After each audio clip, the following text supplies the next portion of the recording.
สบายดีข้าพเจ้าก็เป็นนักศึกษารุ่น3มาอยู่ฟาร์มหัวควายเนาะชื่อก็สมศัยชันพรหมจิตประจำอยู่ฟาร์มงัวนี่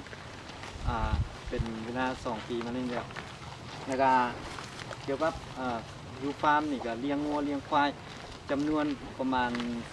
ควายจำนวน9 ตัวแล้วก็งัวจำนวน25 ตัว25 ตัวแล้วก็มีทั้งงัวพ่อแม่พันธุ์แล้วก็แม่พันธุ์พร้อมแล้วก็การคัดเลือกแม่พ่อแม่พันธุ์เขาควรคัดเลือกที่เป็นผู้พางตัวใหญ่นั่นนี่เนาะตัวใหญ่คือเป็นงัวแม่พันธุ์ตัวใหญ่พันธุ์ใหญ่พันธุ์ดีแล้วก็การคัดเลือกพ่อแม่พันธุ์คันมาคัดเลือกพ่อแม่พันธุ์เลือกตัวพ่อพันธุ์ต้องเป็นพ่อพันธุ์ที่ดีผู้พางใหญ่แล้วก็คันทะใหญ่เนาะเรื่องระบบอวัยวะของมันเนาะระบบอวัยวะจะเป็นทำจะเป็นนี่เนาะงัวพันธุ์ตัวใดจะเป็นลูกงัวพันธุ์ที่ดีเขาเรียกเป็นแม่พันธุ์ของมันแล้วก็ทั้งหมดในเช่นเนี่ยเป็นมีการคัดเลือกเนาะคัดเลือกเอาตัวใดเป็นแม่พันธุ์ที่ดีที่เบิ่งงามสูงปนเนียบเบิ่งตามมันสูงกินอาหารเก่งนี่ที่เขาต้องเอาเป็นพ่อแม่พันธุ์คัดเลือกเป็นแม่พันธุ์ที่ดีเนาะแล้วก็